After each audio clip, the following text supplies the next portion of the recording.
Before Christopher Columbus ever set foot in the Americas, this land was already full. Not empty wilderness, waiting to be discovered. Not a blank page.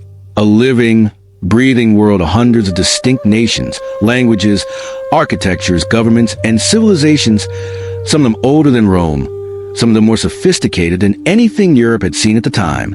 What you were taught in school about Native Americans was probably a single paragraph, maybe a drawing of a teepee, maybe a name or two, and almost certainly one single image, as if hundreds of nations across an entire continent were somehow one people, one culture, one story. They weren't, not even close. This is the real story of the first Americans, and it's one of the most extraordinary stories on Earth. If you want to keep seeing videos like this one, hit subscribe and drop a like. It genuinely helps. Now, let's go back to the very beginning. Around 20,000 years ago, the Earth looked nothing like it does today. The planet was deep in an ice age. Sea levels were dramatically lower, and where the Bering Sea sits today between Russia and Alaska, there was dry land, a massive stretch of territory scientists call Beringia. Across that land bridge, following herds of mammoth, bison, and caribou, small bands of hunter-gatherers made their way east. They weren't trying to discover a new continent. They were just following food. But over thousands of years, their descendants spread, south through Alaska, down through what is now Canada, into the Great Plains, the forests of the east, the deserts of the southwest, all the way to the tip of South America. By the time Europeans arrived in the late 1400s, an estimated 50 to 100 million people lived across the Americas. North America alone was home to somewhere between 10 and 18 million people, speaking over 300 distinct languages. This was not a wilderness. This was a populated world. And here's the most important thing to understand about Native Americans. The thing that one paragraph in a textbook almost always gets wrong. There was no single Native American culture. There was no one way of life, no shared religion, no unified identity. The diversity of Native North America was as vast as the continent itself. Different environments created completely different civilizations. And those civilizations were as distinct from each other as the French are from the Japanese. Let's take a tour. On the Great Plains, the massive stretch of grassland running to the heart of the continent, nations like the Lakota, the Comanche, and the Cheyenne built their entire way of life around the buffalo. And when we say entire, we mean it. Buffalo provided food, clothing, shelter, tools, and spiritual meaning. The great herds that once roamed the plains numbered in the tens of millions, and the plains nations moved with them, living in portable teepee camps that could be assembled or dismantled in under an hour. These were not primitive nomads. They were highly mobile, highly organized societies with sophisticated military cultures, complex trade networks, and rich ceremonial traditions. Move west of the Southwest, the dry, dramatic landscape of what is now Arizona, New Mexico, and Utah, and you find something completely different. The ancestral Puebloans, ancestors of modern Hopi and Zuni peoples, built multi-story stone cities in the cliff sides over 1,000 years ago. Places like Chaco Canyon served as massive ceremonial and trade centers, connected to surrounding communities by a network of roads stretching hundreds of kilometers. The Navajo and Apache, arriving later in the region, developed their own distinct cultures. The Navajo becoming renowned for their weaving, silverwork, and a language so complex it would later be used as an unbreakable military code in World War II. Travel east of the forests of the Northeast, and you find the Haudenosaunee, the Iroquois Confederacy, one of the most sophisticated political systems in the pre-colonial world. 5 nations, the Mohawk, Oneida, Onondaga, Cayuga, and Seneca, united under a democratic constitution called the Great Law of Peace, would establish a representative government with checks and balances, freedom of speech in councils, and mechanisms for impeaching leaders. Some historians argue that this system directly influenced the framers of the United States Constitution. Whether or not the Founding Fathers borrowed from it deliberately, the parallels are striking.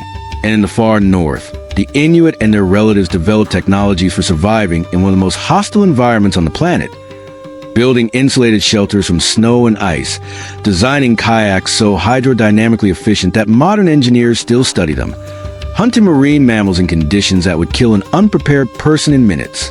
Same continent, completely different worlds. But perhaps the most surprising chapter of this story the one that genuinely shocks most people when they first encounter it, is what was happening in the Mississippi River Valley around 1,000 years ago. Cahokia, at its peak, around the year 1100 CE, Cahokia was the largest city north of Mexico. It sat near present-day St. Louis, Illinois, and it was home to an estimated 20,000 people, roughly the same population as London at that time. The city was built around a series of massive earthen mounds, the largest of which, Monk's Mound, is larger at its base than the Great Pyramid of Giza. It required a movement of an estimated 22 million cubic feet of earth, all moved by hand, over generations. Cahokia had organized neighborhoods, a central plaza the size of 35 football fields, a sophisticated calendar system marked by wooden posts aligned with the sun, and trade connections stretching from the Gulf of Mexico to the Great Lakes. This was not a village. This was a metropolis. And then, around 1350 CE, it was abandoned. The reasons are still debated: climate change, overpopulation, political instability. But the sheer fact of its existence challenges one of the most persistent myths about pre-colonial North America, that it was a land of simple hunter-gatherers living unchanged since the Stone Age. It wasn't. It was a continent of civilizations. And Cahokia was one of the most impressive of them all. Then, in 1492, everything changed. When European explorers arrived, first Columbus and the Caribbean, then a wave of Spanish, French, English, and Dutch expeditions across the continent, they encountered societies they didn't understand and, in most cases, didn't try to. What followed was one of the greatest demographic catastrophes in human history. Disease came first, and it came fast. Indigenous peoples had no immunity to the illnesses Europeans carried. Smallpox, measles, influenza. Epidemics swept through communities before many nations had even seen a European face. Some estimates suggest that within 150 years of first contact, up to 90% of the indigenous population of the Americas had died. Entire nations were wiped out before anyone had recorded their names. Then came the displacement. As European settlements expanded, native nations were pushed from their territories, sometimes through negotiation, more often through force. Treaties were signed and broken. Land that had been inhabited for thousands of years was declared empty, terra nullius, belonging to no one, and handed to settlers. And then came the deliberate cultural destruction. The policy of forced assimilation in the 19th and 20th centuries took children from their families and placed them in boarding schools with a stated mission of eliminating indigenous culture entirely. Children were forbidden from speaking their languages, practicing their traditions, or even using their own names. The trauma of those institutions echoes through native communities to this day. But here's the part of the story that is just as important and told far less often. Native Americans never disappeared. They resisted, they adapted, they survived. From the very beginning of European colonization, indigenous nations pushed back. The Pueblo Revolt of 1680 drove the Spanish out of New Mexico for 12 years. Tecumseh built a pan-tribal confederacy that allied with the British and came close to stopping American expansion westward. The Apache leader Geronimo held out against the combined forces of the U.S. and Mexican armies for years. Sitting Bull and Crazy Horse defeated George Custer at the Battle of Little Bighorn in what remains one of the most dramatic military upsets in American history. They didn't always win. The odds were overwhelming, but they fought with weapons, with diplomacy, with law, with sheer determination, and that fight never ended. Today, there are over 574 federally recognized Native nations in the United States alone, and the population of Native Americans has grown significantly over the past century after hitting devastating lows in the early 1900s.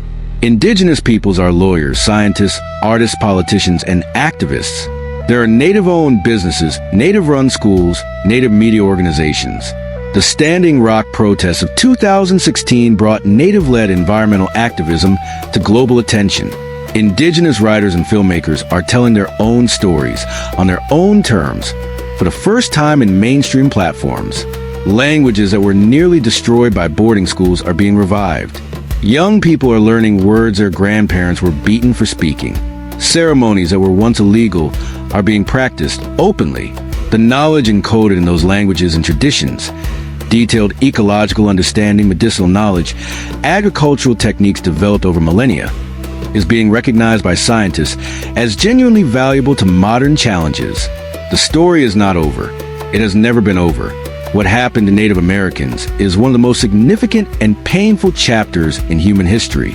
Understanding it, really understanding it, beyond the single paragraph in the drawing of a teepee, matters, not just for historical accuracy, but because the nations are still here, the cultures are still alive, the people never left. The first Americans were here before the roads, before the cities, before the flags. And in many ways, in language and ceremony and relationship with the land, they're still here now. That's not a footnote. That's the story. And if this video made you see something differently, share it. Because the more people understand this history, the better. Subscribe if you want more videos like this one. I'll see you in the next one.